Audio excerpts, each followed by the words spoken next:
The year was 2015. Mumbai के सामने आ खड़े हुए सबसे बड़े खतरे की लोगों को अपनी गिरफ्त में लेती है और फिर उसे तबाह कर देती है। नशे की दुनिया में यही जहर म्याऊ म्याऊ के नाम से मशहूर है। मेफोड्रोन नाम की इस ड्रग को मुंबई की पार्टियों में म्याऊ के नाम से पुकारा जाता है। कोकीन के मुकाबले 20 गुना सस्ती ये ड्रग बहुत तेजी से अपना असर दिखाती है। Mumbai was gripped by the menace of a new drug, mephedrone, better known as म्याऊ म्याऊ। ये मामला मीडिया में तब पॉपुलर हुआ जब पुलिस ने अपने एक कांस्टेबल धर्मराज कलोखे को 2.5 करोड़ के ड्रग्स के साथ गिरफ्तार किया। पर इसमें जो नाम सबसे ऊपर आया वो था शशिकला AKA बेबी पटनकर का। Media gave her the name drug queen. She was the one who made Meow Meow so popular in Mumbai. So what was this drug? Let's go to a super fast flashback. The substance was first discovered in 1929 by the French chemist whose name you'll not remember. अगर आप expert नहीं हैं और अगर आप test और smell नहीं कर रहे हैं उसे, तो मैफेड्रॉन नियरली इनडिस्टिंग्विशेबल है सॉल्ट से। बट बिल्कुल कोकीन की तरह mephedrone acts as a nervous system stimulant by increasing the levels of neurotransmitter dopamine, a chemical that messages from the rest of the human body to the brain. Dopamine is more easily recognized as a happy hormone, playing an important role in how we experience pleasure. 1929 के बाद इस drug के बारे में किसी ने सुना नहीं। ये ड्रग दोबारा दिखाई दिया इजराइल में इन अर्ली 2000। अब इजराइल में एक डॉक्टर ने इसे एग्रीकल्चर प्रोडक्ट्स के लिए एक्सपेरिमेंट में यूज किया, पर जल्दी उसने इसे बिजनेस में कन्वर्ट कर दिया और करीब 700 kg मैफेड्रोन पिल्स इसने आम लोगों को बेच दी। अचानक ही इस ड्रग की पॉपुलैरिटी बढ़ गई और इजराइल में ये कई जगह फैल गया। इसके बाद इस ड्रग को देखा गया यूरोप के कई देशों में और वहां से ये पहुंचा लंदन, जहां इसे इसका फेमस नाम म्याऊ म्याऊ मिला। And why was this? Because mephedrone smells a lot like cat urine.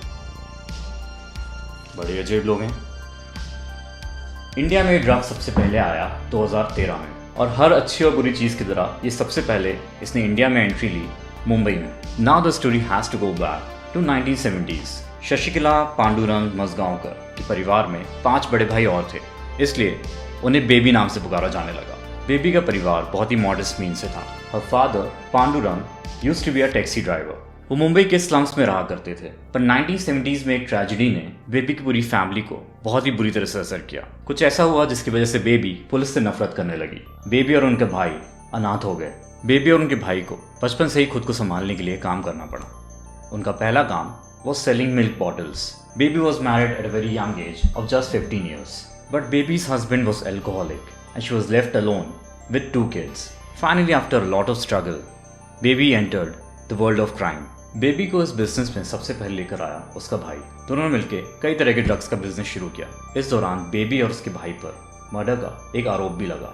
धीरे धीरे बेबी का दबदबा बढ़ता चला गया। बेबी की सबसे खास बात यह थी कि उन्होंने पुलिस में कई कॉन्टैक्ट्स बना लिए। बेबी एक तरफ पुलिस इन्फॉर्मेंट की तरह काम करती थी और वहीं दूसरी तरफ she herself was flourishing in the drugs business, almost like a real life double agent. पर आखिर ऐसा कैसे हुआ कि दूध की बॉटल्स बेचने वाली एक लड़की मुंबई की ड्रग क्वीन बन गई, जिसने ड्रग्स का इतना बड़ा एम्पायर खड़ा कर दिया? So like a very good friend, I won't tell you the spoilers of this story. For that you'll have to read this very amazing book, Meow Meow by Srinath Rao.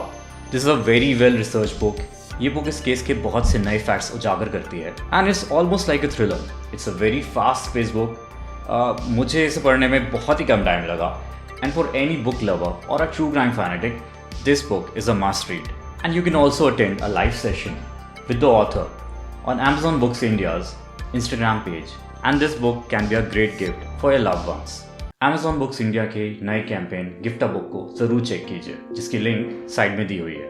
तो बिना wait करे आज ही से order कीजिए Amazon India की website या app से, जिसकी लिंक नीचे डिस्क्रिप्शन में दी हुई है। And if you haven't already, don't forget to subscribe this channel.